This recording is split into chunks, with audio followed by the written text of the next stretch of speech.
slow water basically means restoring water's natural slow phases on the land or conserving them where they haven't yet been destroyed.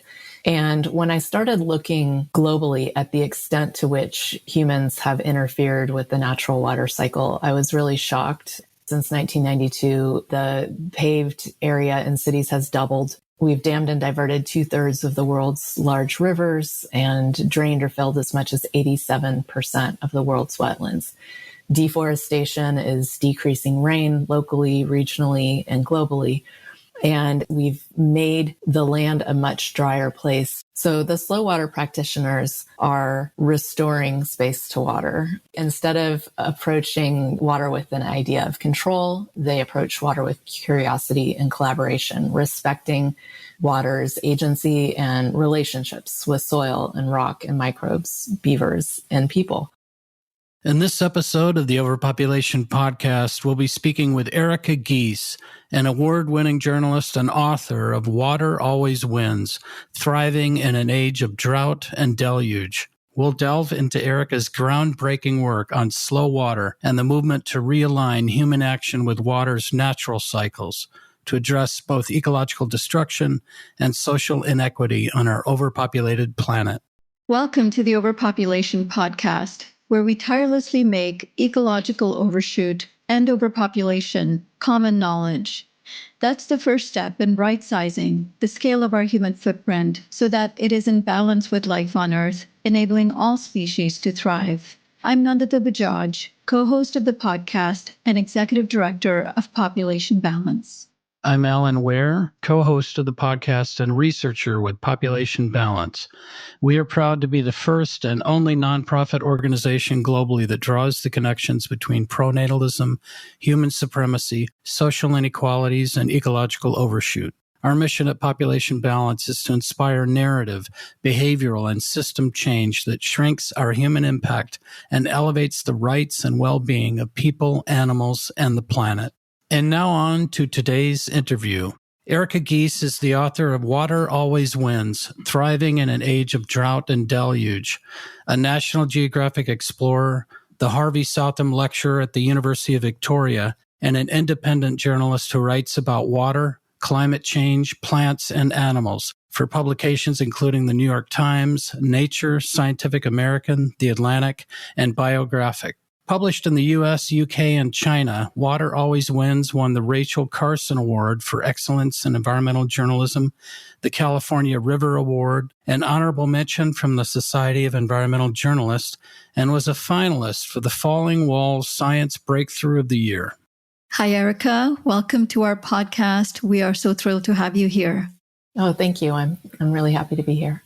And we're really excited to dive into your new book, Water Always Wins, in which you capture the intricate relationships between water, nature, and human societies. And it's fascinating. You know, water is essential for all life on the planet, and yet most of us take it so much for granted in our everyday life. And we just appreciate how you've highlighted the dominant culture's relationship to water as a commodity to control, in contrast to relating to water more as a partnership, to allow it to move and do as it will, which is how, as you've captured for millennia, indigenous cultures have related to water. So thank you for exploring this essential issue. Well, thanks. I'm happy to talk about it with you and your audience. We'll begin the interview actually with something else that first brought you to our attention about 10 years ago, which is a fantastic article that you wrote for the Washington Post titled, "Having Kids is Terrible for the Environment, so I'm Not Having Any." For a short opinion essay, the article covered a surprising breadth of arguments, all of which resonated so deeply with us, such as why overpopulation is a taboo subject, why being child-free is considered selfish, and why reproductive responsibility needs to enter the sustainability discourse. Could you walk us through how you arrived at the decision to not have biological children, highlighting some of the points you've raised in that article and other interviews you've done? Sure.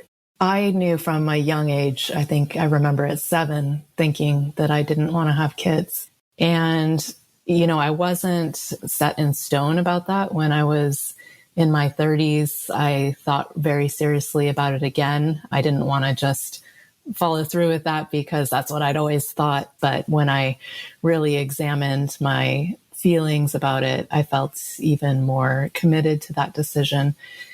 And humans are animals. We like to separate ourselves from nature and the dominant culture, which creates a lot of problems. But fundamentally, animals' role on Earth is to exist and to replicate themselves. And so when you talk about population, you're going against that biological imperative. And people feel that in different ways. And I think that can be why people get really emotional about it. Also, the love that they have for their children, I think they can feel like it's an attack.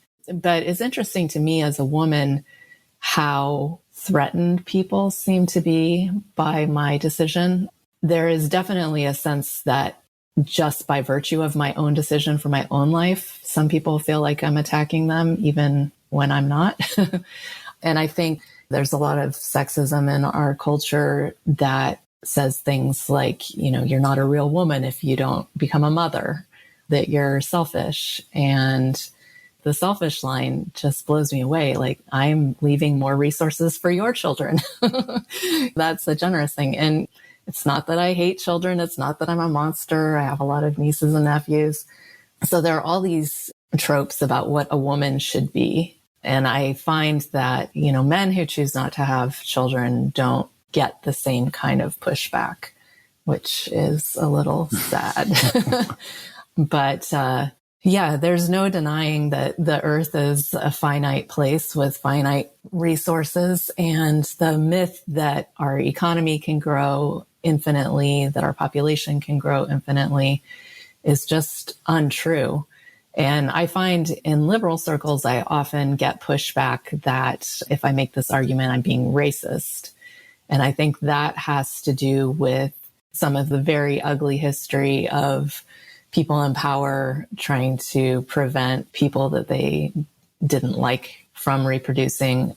And then people will say it's really all about consumption. And consumption is important. And rich countries do consume way more than poor countries. But that's not the only factor. Like, population is absolutely a factor. 8 billion plus people on the planet is using more resources than we have on the planet. And I think we see that quality of life is eroding for everyone, even in wealthier countries. It's harder to find housing. Housing is so expensive. We have more and more homeless people. We are having more and more water scarcity issues. And that's not just because of climate change. That's also because of overuse and the way that we develop our choices for engineering and urban development, et cetera. The key factor in limiting population growth is access to education and birth control for women. And the places that still have a rapidly growing population are places where women do not have education and access to birth control. And one of the countries that I reported from for my book was Kenya.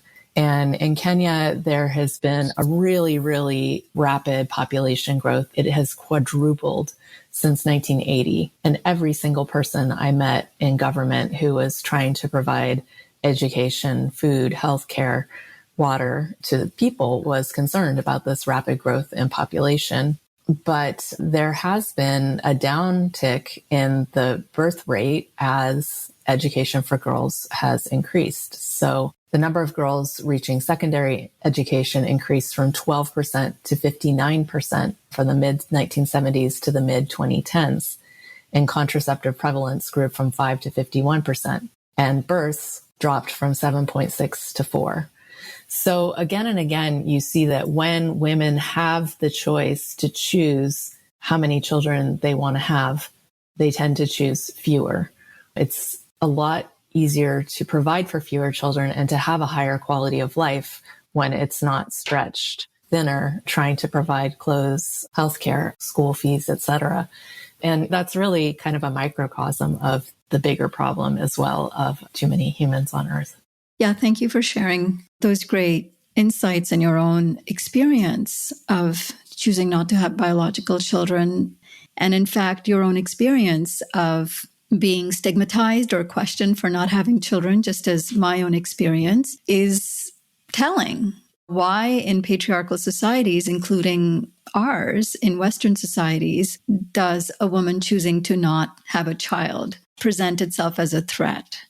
Because for millennia, our roles have been tied to our reproductive capacities, and we've been doing what we've been expected to do, and suddenly we have more power and more choices that align with ourselves. And there's all of this backlash and fear of economic decline and population decline. So we've kind of just flipped the argument on its head and said, population control actually has been going on for thousands of years through patriarchal pronatalism. And nobody wants to talk about that. Well, thank you for your courage, because that's what it takes to speak about population in this day and age. Yeah, and I like the way that your essays in Forbes and Washington Post kind of mentioned you growing up in the Bay Area and seeing the disappearance of those natural areas. So you're attaching your procreation decision to caring about that, feeling that in your life is something I really appreciated. And in your book, Water Always Wins, you discuss how modern societies often rush water away, not allowing the water to have its more natural slow phases on the land. And you interviewed many experts who advocate for slow water, allowing the water to move more slowly through the landscape. In general terms, can you explain the goals of slow water advocates and how their approach differs from current water management practices? So slow water basically means restoring water's natural slow phases on the land or conserving them where they haven't yet been destroyed or mimicking them in some way. So this is wetlands, floodplains, mountain meadows, forests. And when I started looking globally at the extent to which humans have interfered with the natural water cycle, I was really shocked. The paved area in cities has doubled just since 1992. Also, since 1992, a floodplain encroachment has covered an area the size of Ukraine. We've dammed and diverted 2/3 of the world's large rivers and drained or filled as much as 87% of the world's wetlands. Deforestation is decreasing rain locally, regionally, and globally. And in many, many ways, we've made the land a much drier place. In fact, draining water off the land rapidly is even a factor in sea level rise. So it's really shocking the extent of the impact that we've had. And this kind of control-oriented approach to water has worked to the extent that it has because we've had buffer. We have had fewer people, and so we've had less development, and we've had more natural areas that provide the many services that they supply us of absorbing floods and providing water in the dry season and cleaning water and providing food at the base of the food chain. But now, we've degraded as much as 75% of the land on Earth, and so we just don't have that buffer anymore. So the slow water practitioners are restoring space to water, and these projects differ from the kind of conventional approach, the heavily engineered concrete approach, in several ways. Instead of approaching water with an idea of control, they approach water with curiosity and collaboration, respecting water's agency and relationships with soil and rock and microbes, beavers, and people. Like the slow food movement, which I was thinking of when I created the term slow water, each of these approaches are unique to each place. So every place has unique ecology, hydrology, geology, and human culture. And so these approaches work within those systems. They use systems thinking rather than single focus problem solving. So in the dominant culture, if you're worried about flooding, you build a wall, a levee. If you're worried about scarcity, you build an aqueduct and you bring in water from somewhere else. But that ignores these complex systems that water is interacting with and therefore disturbs them, destroys them, and causes a lot of unintended consequences. Our standard approach is centralized with experts managing it. The slow water approach is decentralized. It's lots of small projects distributed across the landscape, which is more accessible because you can start small with the area that you have. And then it's also cumulative, the way that solar panels on everyone's roof can add up to a lot of electricity. It's ideally local, working within the local water cycle, and it's socially just. So we don't often think about this, but the standard way of managing water is environmentally unjust. So if you build a levee to protect one community, you're cutting off water's access to its floodplain. And so the water within the channel is going to be higher and faster. So you're actually increasing flood risk on other communities who can't afford a levee.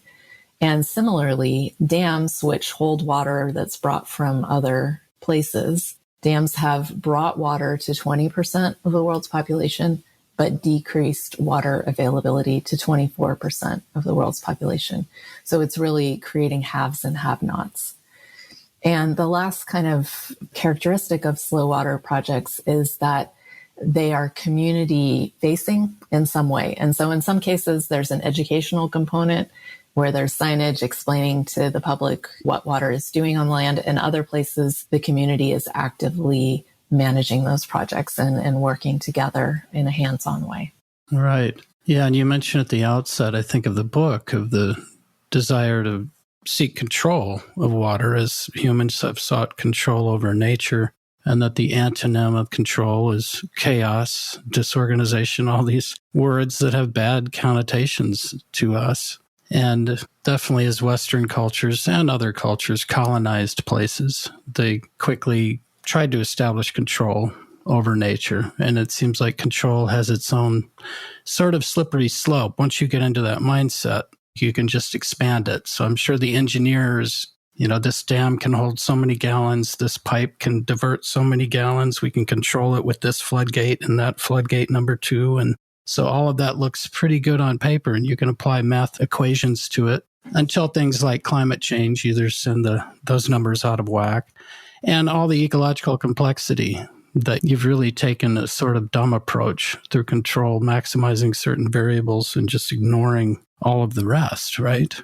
Yeah, I mean, really that control instinct is rooted in an idea of human supremacy, right? People are the most important, and we need to give people whatever they want at the expense of nature, of other beings. And the problem with that, even if you believe that, which I don't, I believe that we have a moral obligation to other species to ensure their right to exist. But even if you do believe that humans are most important, this approach is not helping humans ultimately, because it doesn't take into account these complex systems, and therefore it destroys them. And therefore, to a significant degree, it's not just climate change that is causing these increases in flood and drought. It is the infrastructure that we've built to control water. It is urban sprawl, it's industrial agriculture and forestry, and dams, levees, the whole waterworks infrastructure. And that's because it interferes with these complex systems that evolved to deliver many of the things that humans need for life as well, right? Which are a flexible system that absorbs excess water and releases water when it's needed, that cleans pollution from water, that provides the base of the food chain, that stores carbon dioxide, that releases the oxygen we need, et cetera, et cetera.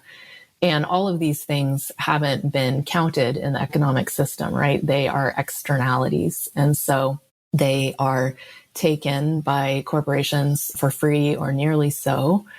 And then if there is waste, pollution byproducts, those are often dumped without requiring the corporations to pay for cleaning that up. And so who pays is the environment, is poor people, and ultimately all of us as these systems are breaking down. And we're seeing that more and more often, right? There's been finally an acknowledgement that climate change is an existential threat, but biodiversity loss is as well. And I think a lot of people think of biodiversity loss of, oh, it's sad that all of these animals and plants are going extinct.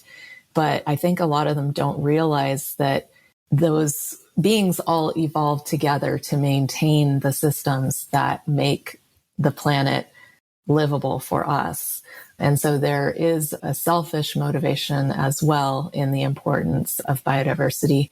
And then I would add the water cycle is also really important. And so if you go back in climate science, 50 years ago, there was a widespread acknowledgement that carbon dioxide was an issue, but also water vapor. You know, water vapor is also a greenhouse gas, and it's the primary way that the planet cools itself. And the ways in which we have altered land use have dramatically disrupted the water cycle. And natural ecosystems stabilize the climate that we have. And so we could get off fossil fuels tomorrow, and it wouldn't solve climate change because the water cycle is so out of whack because of all of this land use disruption.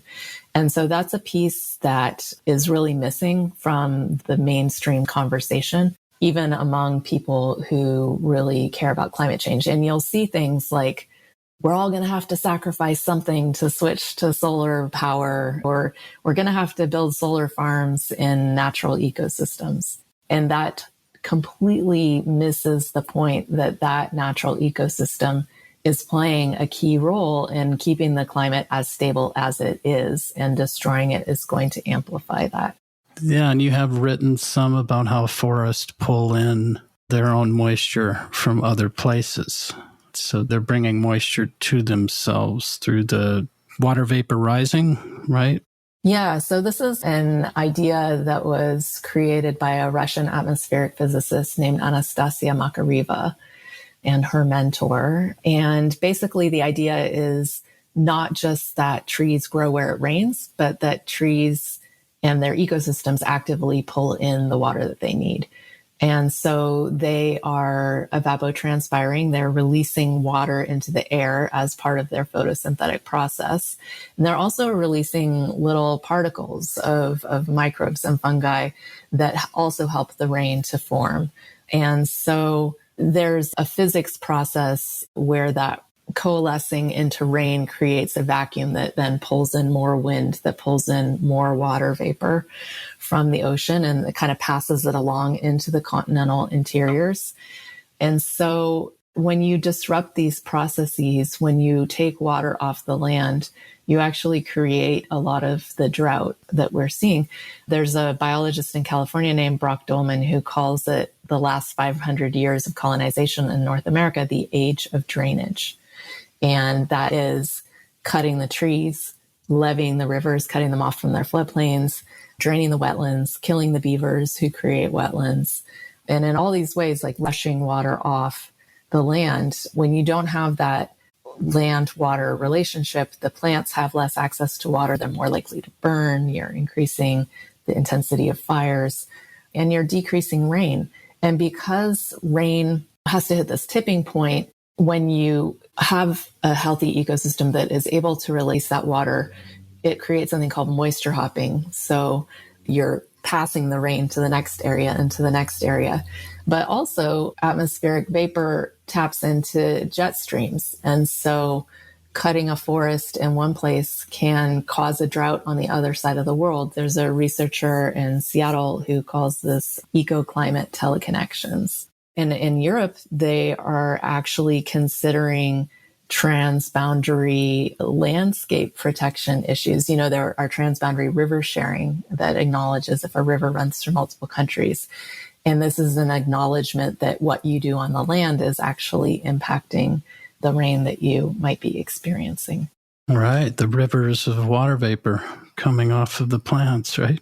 Mm-hmm. Yeah. Yeah. And I like how the slow water people, you mentioned them as water detectives, oftentimes that they have to look at the history of water on the land. I know in a lot of urban areas, we've buried streams. They're in these concrete storm sewers. I've often wondered, how does that lake connect to that lake? I see no stream.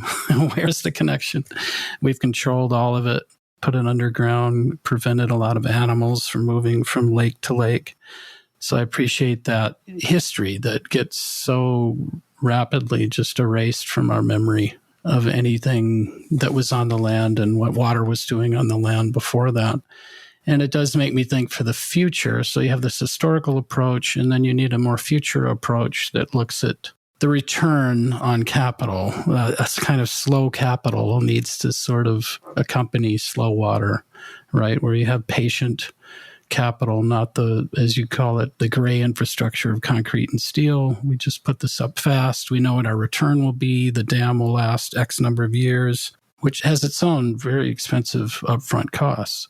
And maintenance. Yeah. So, I mean, these natural systems, if they are given enough space to do their thing, can actually maintain themselves to a much greater degree.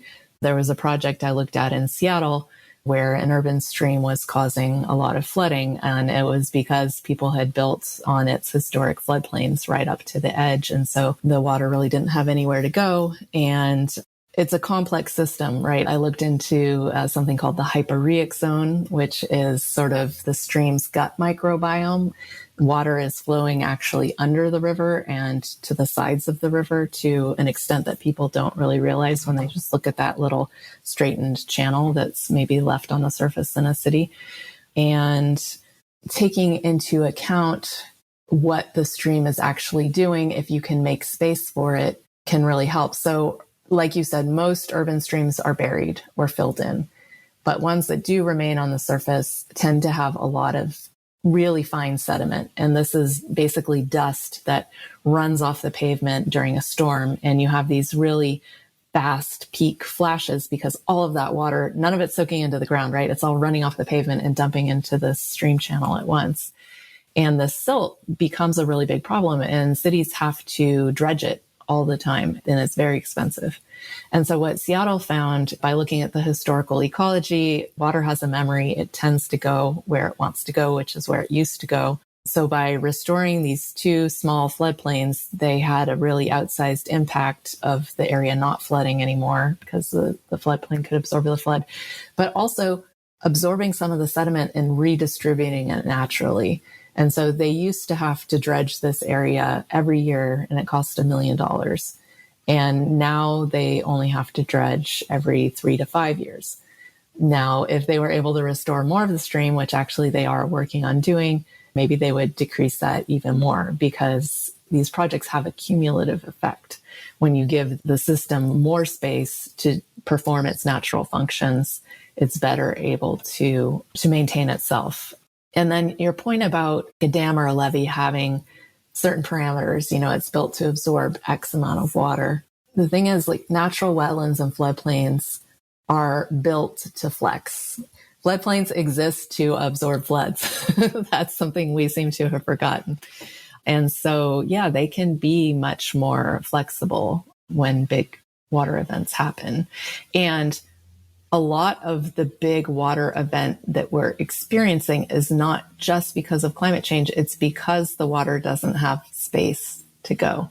And so if you give it that space, you have smaller impacts on human settlements. Speaking of water not having enough space to go, you've talked about how population growth, urban sprawl, industrial agriculture have all really deteriorated the agency of the water to do its thing. And we know from the recent World Bank estimates that the world's urban population will increase by 50% in the next 20 years. And you discuss in your book how growing cities are adding more and more hard surfaces like concrete, which leads to, as you've just spoken about, faster water runoff, which can increase the frequency of both flooding and drought. Can you share some of what you found in your research as the best and worst examples of how cities are managing water? Yeah, I think there has been a big increase in urban flooding, and a lot of that is due to this impermeable pavements. So you may have heard of China's sponge cities movement, and that has a great name. Sponge is very evocative. It absorbs excess water. It releases water. But there are similar approaches all around the world that go by different names. The US calls it low impact design. Australia calls it urban sensitive water management or something like that. In Europe, it's sometimes called green infrastructure or natural infrastructure.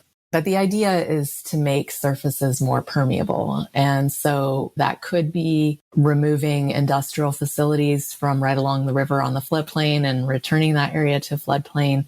A lot of cities have had kind of renaissances along the river where they turn that into an urban park. But that's something that can flood when necessary without damaging buildings because it's a park. So that's a great example. There can be green roofs that slow water from running off those hard surfaces, permeable pavement, incentives for green medians and sidewalk bump outs and things like that. But also urban planning longer term, if you use that historical ecology and you say, oh, this is where the wetlands were, this is where the river went, then maybe when that building floods because it's built on a wetland and it's going to cost a lot to rebuild it, maybe the city chooses not to rebuild it. Maybe they return that space to water and allow that apartment or whatever to be rebuilt somewhere else. And we tend to think of our cities as really fixed, but in fact, buildings turn over pretty frequently. In places like China, where development is happening so quickly, it can be in 15 years. In the US and Canada, it might be more like 50 years. But in doing that kind of longer term planning based on historical ecology, a city can make smarter decisions about where giving a small amount of space to water will have a really outsized impact, like Seattle did with the Thornton Creek example. I think the ways in which we have pursued urban development, again, are very single focused and not examining the consequences of how things work.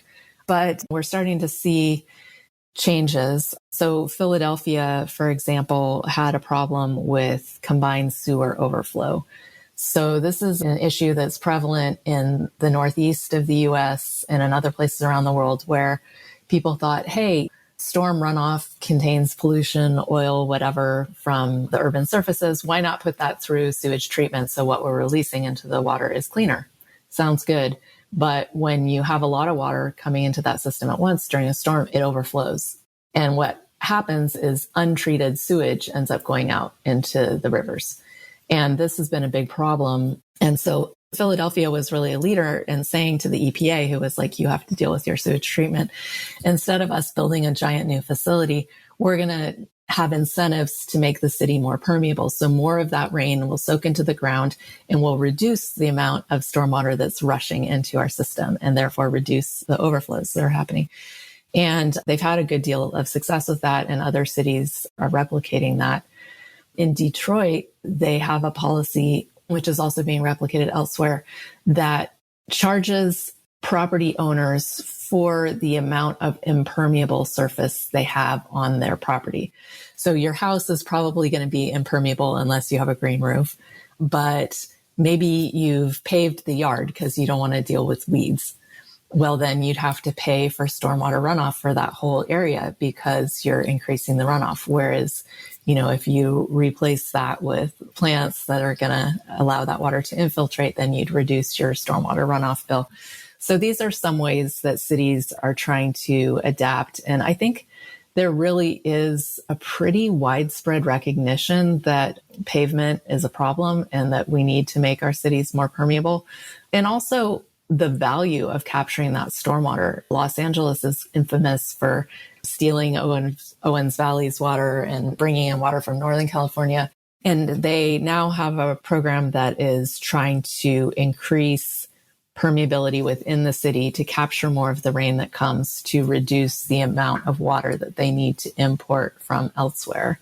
Beijing and Mexico City both have a lot of subsidence, which is like when you pump out too much groundwater and the land sinks.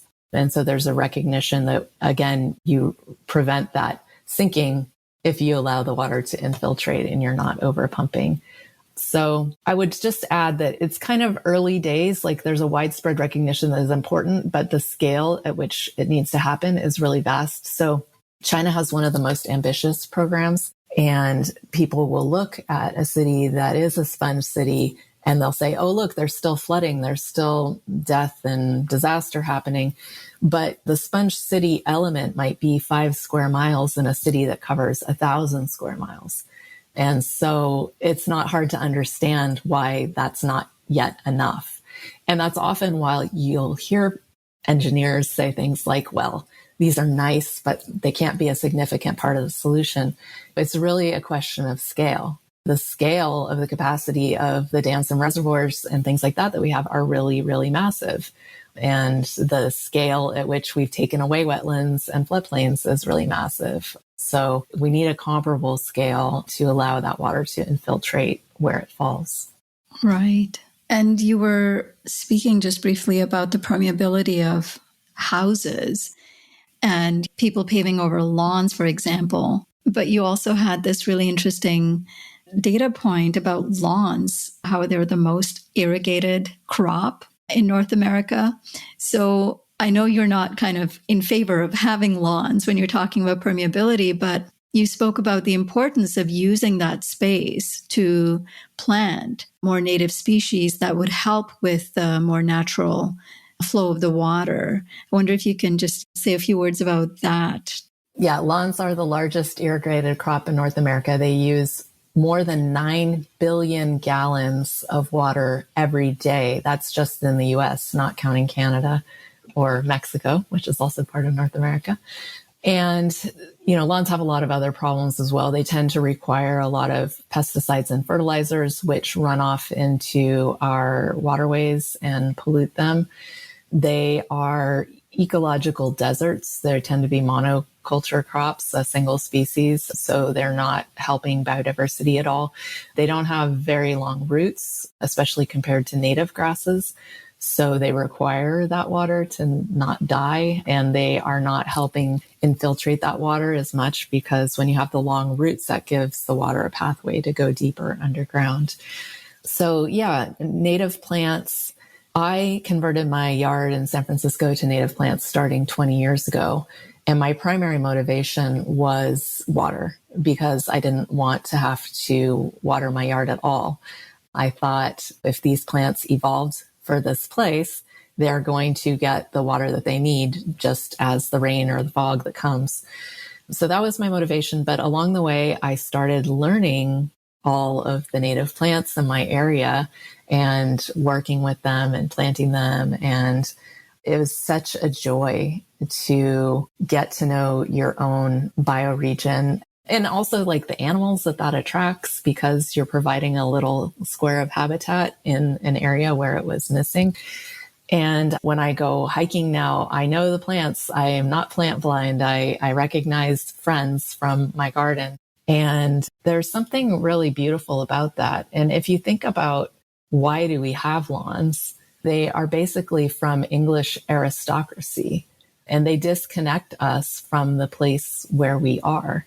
And lawns are great for playing soccer, for kids to run around in. I'm not saying that there's no role for lawns at all, but so many of the lawns we have are not performing those functions. They're just filling space, and they are a dramatic ecological liability. And in a lot of Western states where water is scarce, there are new laws that are requiring like a business park to remove the lawns that surround them and replace them with drought-tolerant plants, ideally native plants. And even in people's front yards, the idea is like, well, the kids will run around in the backyard, but in the front yard, you could have native plants. And some people might think that this is a hardship or government control or something like that. But sometimes they're done with incentives rather than penalties. And I watched a really dramatic change happen in Phoenix, Arizona, which was kind of infamous for water waste as all of these people moved from the Midwest and then wanted to have lawns. And as water became more and more scarce, there's been a real movement toward, starting with incentives, toward people removing their lawns and welcoming Palo Verde trees and saguaros. And now they see roadrunners and bobcats on their land. And people are realizing we moved to the desert because we love the desert. So why don't we have desert plants instead of a lawn, for example? So I think reconnecting with that pride of place can be a really powerful thing for communities. Right. Now we've been talking about mainly water on land. The other major form of water is the oceans. 2/5 of humanity lives within 60 miles of the ocean, which always surprises me, being in the middle of the continent, how many people are that close to oceans. So, sea levels will keep rising. Billions could be affected in the coming decades. And what do you see as some of the better and worse ways that humanity's adapting to rising seas, or that we might adapt in the future? Well, a lot of people are going to have to move. That's just the truth of it. And you cannot build a wall to hold out the entire ocean. And England is a place where I looked at this issue because they have such a long coastline. And they have explicitly recognized that in a lot of places they call them shingle banks. It's basically like a bunch of rocks that are kind of pushed up with bulldozers to keep the ocean out from a community that's behind it. And the Environment Agency has notified communities that within 10 years, within 20 years, we're going to stop doing this. And so you need a plan.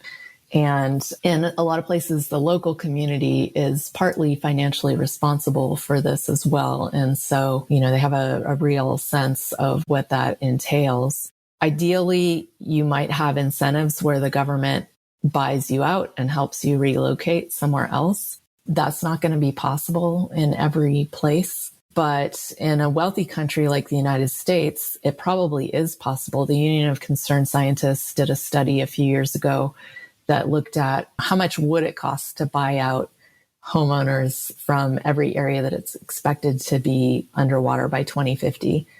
And it was a little bit over $1 trillion, which is a lot of money. But during the pandemic, we rolled out $1 trillion. So in a rich country like the United States, it is possible if the political will is there. There are serious questions about haves and have-nots and who has access to that kind of help. There's a researcher at the University of Delaware named A.R. Siders who has done a lot of work on managed retreat policies and how communities can come together to do that equitably and to move towards something better. And I think there is a growing recognition that if you can remove some communities that are already experiencing significant flooding and return that to a natural ecosystem like a mangrove forest, like a seagrass meadow, sand dunes, tidal marsh. There's a lot of work being done on that in the San Francisco Bay Area to restore tidal marshes. You are giving the water more space. And so you're decreasing the pressure, the rate of flooding risk on nearby areas. And so that's an approach that some people are taking. And yet people continue to make poor choices to build more and more in areas that are at significant risk. I think of Boston's Seaport neighborhood. I was just down there last year and it's incredible. It's right on the water. It is absolutely going to be underwater in the near future. And they've built these giant high rises within the last 5 years. It's this massive, and they've built this very small little, oh, look, we've restored our tidal marsh here. But then they've also done this huge development. And so cities often do that because there is a tax-based motivation. If you build more homes, businesses, et cetera, you have more property tax coming in. But it's very short-sighted because the cities are also on the hook to provide sewage treatment, to provide road access, to provide electricity, to provide recovery if there is damage. And some of these tolls are going to be coming due really, really quickly.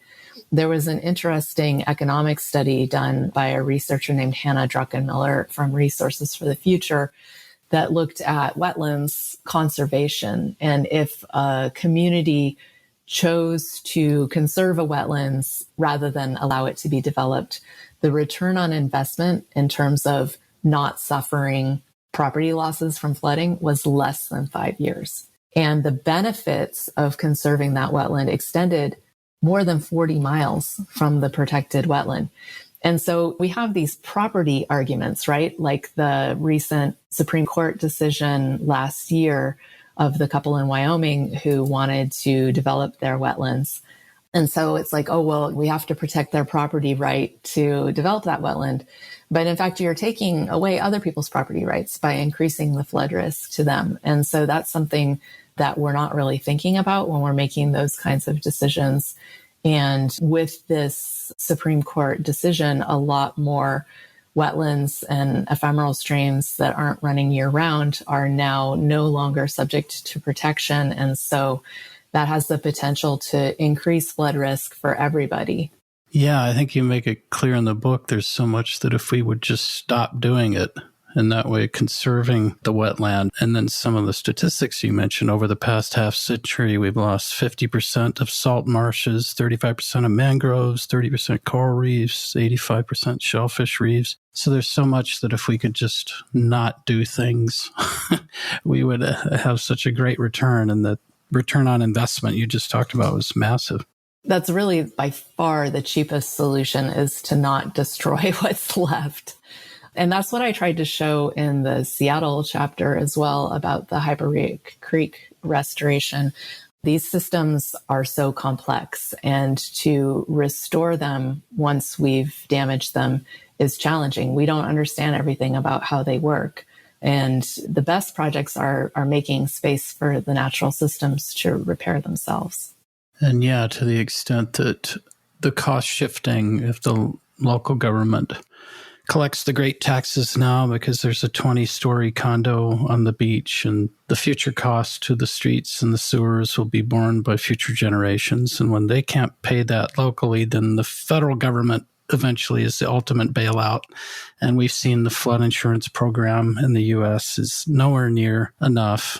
And we are seeing private insurance bailing out of state after state based on all kinds of climate change risks. So it's such a short-term outlook that encourages these cities to build mountain homes in fire risk areas or beach homes and condos on the oceans. And then to have the Supreme Court doubling down on private property rights is very short-sighted. And, in terms of examples of letting water do what it wants, Kenya's water management system is encouraging slower water. Can you talk a bit about how it works and how it can serve as an example? Sure, yeah. So Kenya, like California, has heavier rain years and longer drought years. And in California, water rights are first in time, first in right. So that means if I was a settler who came there in 1860, then maybe I have a very senior water right. And if there's a drought, I'm going to get all of my water allocation. And somebody who made a water right in 1950, maybe they're going to get nothing during a drought year. And so in Kenya, they do have people who have much bigger water rights than other people. But the difference is that they share the pain. So if there's a drought year, everybody has their water curtailed. So it might be a percentage where the person who has a big water right is still going to get a significantly larger amount of water than the person with the smaller right, but it's proportional. And another thing that they do is they have these community water user associations. And so the idea behind that is that the local community has their eyes on the ground and they have a better sense of the water situation in the area, how much water is available, how to allocate it, et cetera. In practice, these community organizations often are not well funded. And so the execution leaves something to be desired. But I think it's an important idea and it's something that they're working toward. And then in general, the project that I looked at in depth in Kenya is a water fund by which people downstream are investing money in land use upstream. And one of the water government officials there called the upstream people water producers and the downstream people water users. And I really like that because the watershed is connected and we all share it. And that language recognizes that. And so in practice, what this means is like a beer bottling company, Coca-Cola, the electricity utility who's concerned about sediment in their dams or in their turbines. All of these are investing money that then goes to smallholder farmers who have had a big impact on the landscape over the last couple of decades. And so they've moved into high forest areas. They've cut the forests and now they're growing crops. And these are very steep hills, so a lot of sediment is running off and running into the river, and the water is also running off really quickly. And so with this funding, an agricultural officer goes around and teaches them different techniques like cutting terraces so that the water sinks into the ground locally and is able to hydrate the soil so they don't need to irrigate. That encourages them to have planting strips right along the river to collect that sediment and to make sure it doesn't run into the river, to plant native grasses that are going to help to hold the soil and can also serve as fodder for their cows and sheep. It's really interesting because the money that the downstream companies are giving is not going directly to the farmers. It might give a little bit for like avocado seedlings, which is a crop that is in the soil year round, so it helps to hold the soil. But the farmers are motivated to do this because it makes their life easier. Their crops are better irrigated, so they're more productive, naturally irrigated. So they are having a better quality of life. They're having more food for their families and a little bit extra to sell. And so that's the payoff for them. And I think that's a really important point. The agricultural officer that I went around with made this to me. It's like, if it's not benefiting them, they're not going to keep doing it. Like you can show it to them, but when you leave, they're only going to keep doing it if they see the benefit. And so I think keeping that community benefit focus in mind is important in the success of these projects. I thought it was interesting that it seems like the 2010 Kenyan Constitution had something to do with this greater local governance and decentralization of power that allowed them to address those inequities and establish more local control. So it did happen partly through power changes, right? Right. Yeah. So, a lot of African countries moved away from colonialism in the mid 20th century, as did Kenya. But a lot of them sort of adopted colonial structures for government. And that was true in Kenya as well. And then, about 15 years ago, people there thought, well, wait a minute, maybe we want to do this our own way, more in keeping with our local values. And so, they overhauled their constitution, which included an overhaul of their water rights or their water management approaches. And that kind of reminds me of, you talk about indigenous knowledge in different cultures around the world, which is very bioregional, local, decentralized, working with the rich context knowledge of the locality. And you talk about Iraq and Peru, different indigenous groups living more symbiotically with water. Can you describe some of what you saw there in Iraq and Peru? Both of these places were so fascinating, and I really feel lucky to have been able to go there.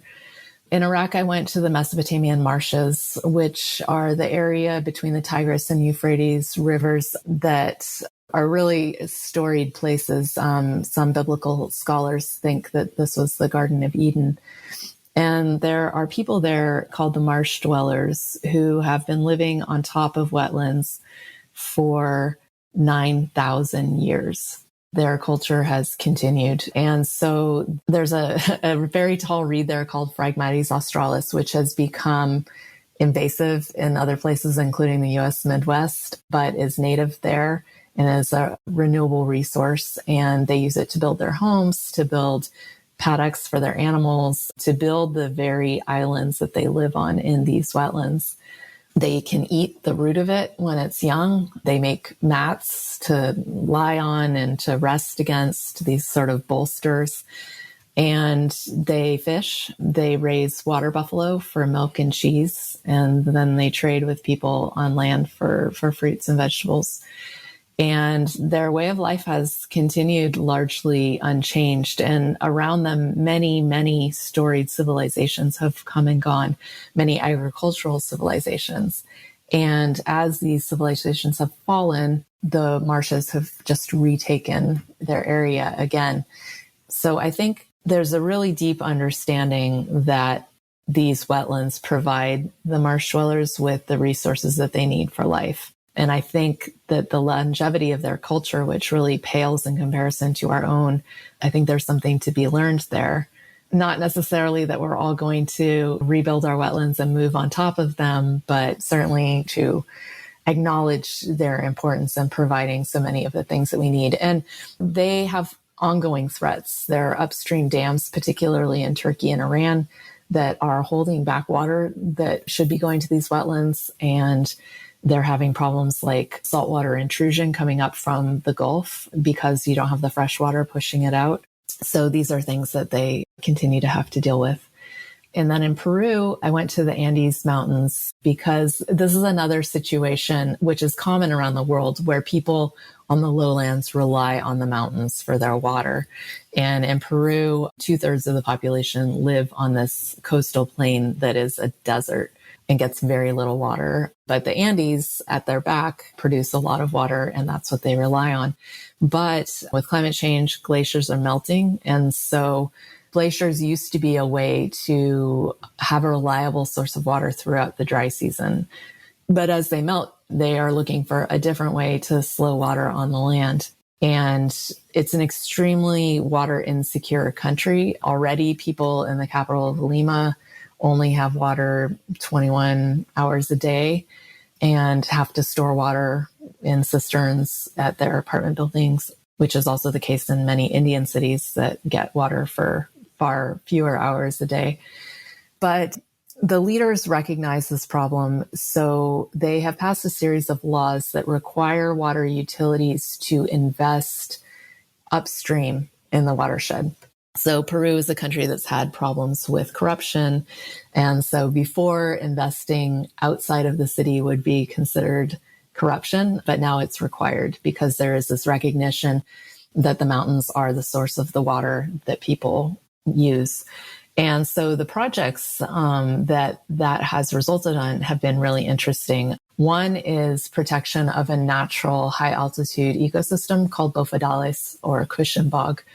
And being a wetland, it holds the water throughout the year and releases water throughout the year. It's also very critical for people and animals that live at this high altitude. And these wetlands are under threat from the nursery trade, the plant nursery trade, because people use peat. And so they cut out these squares of peat. And this is something that has accumulated over hundreds of years, if not thousands.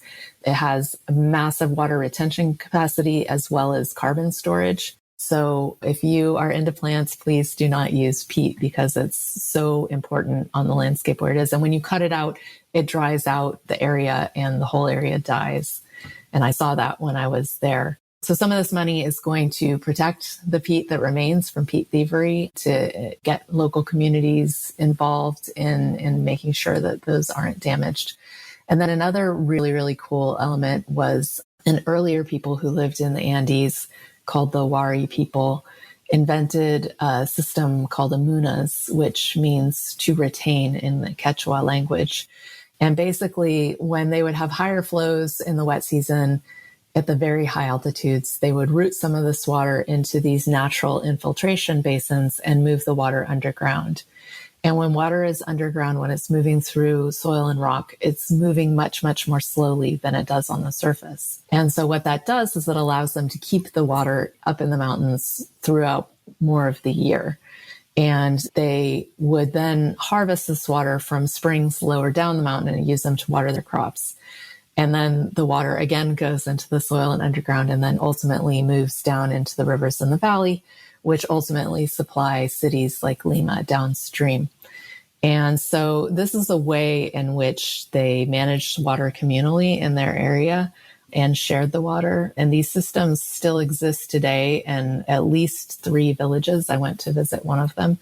But the Amuna system throughout the Andes has largely fallen into disrepair. And so some of the money from these utilities is going to invest in helping these communities reestablish their amunas. And it's also a method that helps to keep people on the land, because a lot of people have been moving to cities and leaving the land, but having longer water availability throughout the growing season and maintaining these traditional approaches makes staying on the land and being able to produce food much more feasible. Right. And the area that Nandita and I are in, the Great Lakes region. So the Ojibwe moved out of the east, and their prophecy had this plant that grows on the water, wild rice. So a lot of wild ricing land is around here, and wild rice requires very clean water, not a lot of pollutants, not a lot of sediment. And we've had water protectors protesting oil pipelines that are going through a lot of these, over 200 water bodies and 800 wetlands in Minnesota, threatening those wild rice areas. So it's a lot of cultural significance and subsistence significance to water and clean water historically. And these large dams have been one of the primary means we've used for holding water on the land and controlling it very precisely. But across much of North America, Europe, and Asia, beavers were historically a hugely pervasive and powerful force for achieving slower water at small scale, very local scale. So what are some of the negative effects you've found? We've talked about some of them, about traditional large structure dam building versus the benefits of small-scale beaver, the natural form of damming. Yeah, dams have been really, really destructive, particularly for fish, migratory fish. And, we've seen fish populations plummet. And there's a large recognition of that. Like, for example, in the Mekong River in Southeast Asia, 60 million people rely on it as their primary source of protein. And yet a lot of dams have been built on it already, and a lot more dams are planned. And at one point, Cambodia actually looked at, okay, well, if we build these dams and we destroy these fish runs, how are we going to provide that protein for our people? Are we going to have fish farms? Are we going to grow it industrially? And they actually passed a moratorium on dams for a while because they recognized how challenging this would be to do. Dams provide water on a pace that is according to human desires, whether it's to generate electricity or to deliver irrigation water, as opposed to natural cycles. So there are many, many species in freshwater ecosystems that are unable to complete their life cycles because they are not having the water availability that they evolved to need. A lot of times dams flood human settlements, and people have to move and lose their cultural history in a place. The Klamath dams that are coming out in Northern California and Southern Oregon recently revealed land that had been occupied by the Shasta tribe, and California gave that land back in sort of a very long delayed justice move. So yeah, that's another impact. And beaver dams are very different. They're much smaller scale and they're permeable. I mean, dams release water, but according to human timelines, beaver dams release water according to nature's timelines. The plants and animals that evolved to use beaver dams, they evolved with the beavers, and so they respond well to those cycles. And sometimes you see in the Western US where people are concerned about salmon, they'll say, oh, we have to get a beaver dam because the salmon can't get past it, which is crazy, like they evolve together. Salmon run when it rains, when the waters are higher. And they may be having trouble now because there's that pinch point, but the pinch point exists because of all the human development that has only allowed that one tiny little place for them. So again, it's important to think big picture. Yeah, I recently read the Ben Goldfarb book, Eager Beaver. So that had a lot of great information about beavers and just how it's a smaller, localized retention of water that allows it to soak into the water table. So it's helping you during drought.